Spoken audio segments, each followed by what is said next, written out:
J.D. Vance's visit of diplomatic parity builds on Washington aid agreement on peace and signals the U.S.'s renewed interest in South Caucasus. Infrastructure-wise, the U.S. is gaining foothold in the region, which to Armenia translates into enhanced security and stability. Technology-wise, the U.S. Vice President brought good news as well. Firebird, a U.S.-based AI company, has announced Phase 2 of its AI supercomputing megaproject in Armenia. The expanded cluster positions Armenia as home to one of the world's top 5 largest AI GPU clusters with this $4 billion project. Armenia hopes to become not only a tech center but also a transport hub. Investment flow is expected. American-Armenian entrepreneur Scott Sedrakian sits down with the Voice of Yerevan to explore the ground for fellow businesses.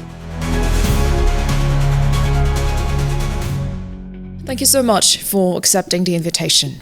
Thank you for inviting me. It's great to be here with you. We are witnessing in real time the translation of political agreements between Armenia and the US to business deals. The strategic partnership turning into $9 billion in nuclear energy, $4 billion from Firebird AI, etc.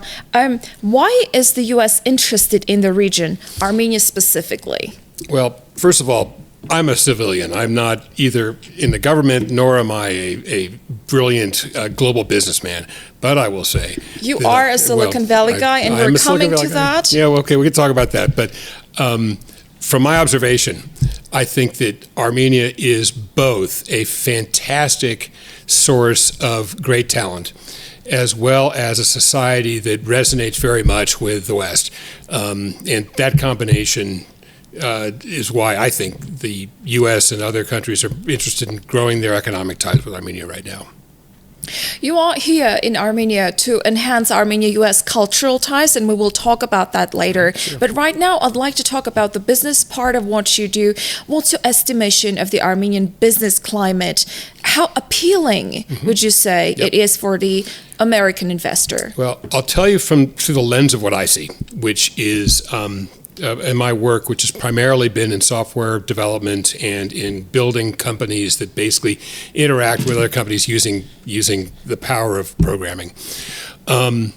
From the investor's point of view, they've come to the point where all the great ideas in Silicon Valley and all the great ideas, many of the great ideas in the United States are already being funded. They're very competitive. And a lot of investors are looking outside of the United States now for opportunities. I know a few, primarily Armenian venture capitalists, Armenian American venture capitalists, that view the Armenian opportunities as being extremely attractive. Opportunities in AI, in software development. These are industries and businesses that really can grow anywhere. You can build a great software company that has a big addressable market anywhere in the world. So what it takes are really smart people that have got a great business idea and that have the technical skills to be able to manifest those in product. And we're seeing very good, I've observed from third parties primarily, not as an investor, some very successful developments here in Armenia. And I think that there's a lot of excitement in the investment community. All the same, Armenia is way beyond overseas for an American investor. Is this not logistically impeding investment? It's interesting. The answer, of course, is yes. It's hard to get to. But in some respects, that's why it's so attractive. Because today, if there's a great business idea in San Francisco, there are 36 competitive venture capital firms that are trying to get that deal. And the organizers of these venture capital firms are beginning to say, you know what, my economics aren't so good when I have to compete with 30 other companies for the deal. If I can find other places in the world that are difficult to get to, that aren't quite as accessible to this huge cadre of competitors, I might be able to both find really great ideas that nobody else is finding and be able to invest in them at very attractive returns. So in some respects, it's a detriment to the Armenian entrepreneurs, but in some respects, in some odd and perverse ways, it's actually an asset. And the labor is cheaper, I assume. Of course, yep. These are very exciting times for the region, especially after the war hit it, causing much trauma. Hope rises for this landlocked country, while problems that need to be addressed remain prisoners of war in Baku, demands from Baku that continue to prolong the finalization of peace agreements, the world's first superpower is not hesitant to invest in the region, and this willingness in itself is a green light to investors from all over the world. While the new investors are exploring the ground, the US has already set the process off.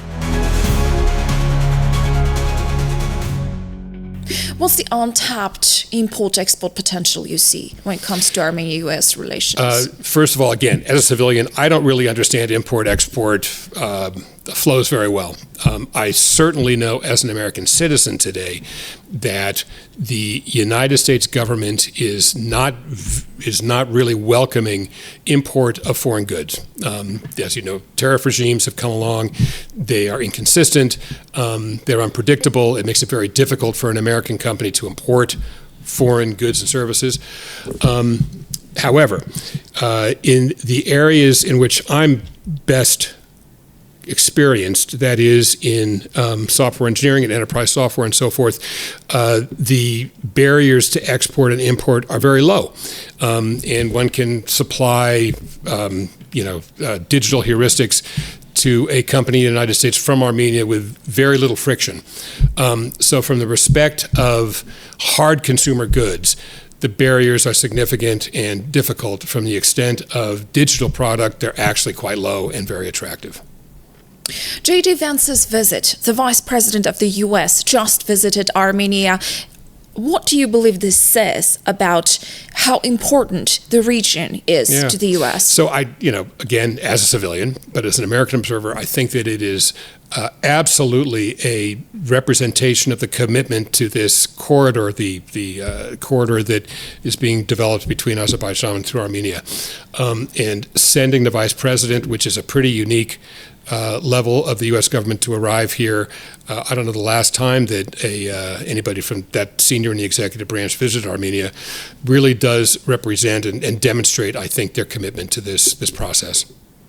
You are in Armenia to promote Armenia-U.S. cultural ties, and you are here as the president of William Saroyan Foundation. Mm-hmm. How relevant is Saroyan today, and how do you translate this past-oriented culturalism into modern-day realities? Yep. So, two different questions with regard to the current interest in Saroyan. As you know, we had a pretty large program here in Yerevan back in September. Saroyan Days for one full week. We had an art exhibition. We released a new book. We produced 3 different plays. We had academic panel discussions. We had a new movie that was premiered. And I was really impressed and thrilled by the amount of engagement that we got from the folks here in Armenia. With regard to the message, Saroyan's, what I believe and what we're seeing is that Saroyan's message of sort of defiant optimism, of the value of common people in the face of institutions that sometimes don't necessarily support them, but rather the love between individuals, is a rather timeless philosophy and still carries a lot of currency both here in Yerevan and also back in the United States for all ages. What's the untapped potential in Armenia-U.S. cultural ties specifically? I think that there is untapped potential, and I think that there's 2 ways it can manifest itself. But first of all, Armenia, per capita, might be the most artistic country in the world. I think that, I observe the number of fantastic writers, poets, musicians, painters, and so forth, compared to the very small population of Armenia, is just amazing. And the participation of people here in Armenia to, visiting the arts and participating in them and so forth, is really remarkable. I also think that Armenia has huge untapped potential as a tourist destination, and part of that is the arts here in Armenia that have not yet, I don't think, been marketed to visitors from the United States at the level that they really deserve. So with the improvement in being able to express just how great the arts are here, I think there's huge untapped potential to increase tourism from the United States exponentially. What would be the strategically correct goal to export art into the U.S. and vice versa? I don't know. Strategic correctness, I have no idea. What would the next step be? I think that there are big opportunities for the Armenian cinema industry to be sending movies to the United States. The works that are done here, and much easier to export, for example, than stage plays, much easier to export than, for example, fine art. I think that there have been a few movies that have already begun to pierce the consciousness of the U.S. art market, or probably the cinema market, and I would think that there is the potential that an Armenian film could compete successfully for an Academy Award, successfully for a large audience. It's just a matter of time. Thank you for this opportunity. Well, you're welcome. Thank you. We are not just making peace for Armenia, we are also creating real prosperity for Armenia and the US together, Vance said at a joint news conference with Pashinyan. The two leaders signed a civil nuclear energy agreement, which Pashinyan said, quote, will open a new chapter in the deepening energy partnership between Armenia and the US, unquote. Vance announced a US drone technology sale to Armenia worth $11 million, demonstrating understanding that peace is about deterring conflict as well.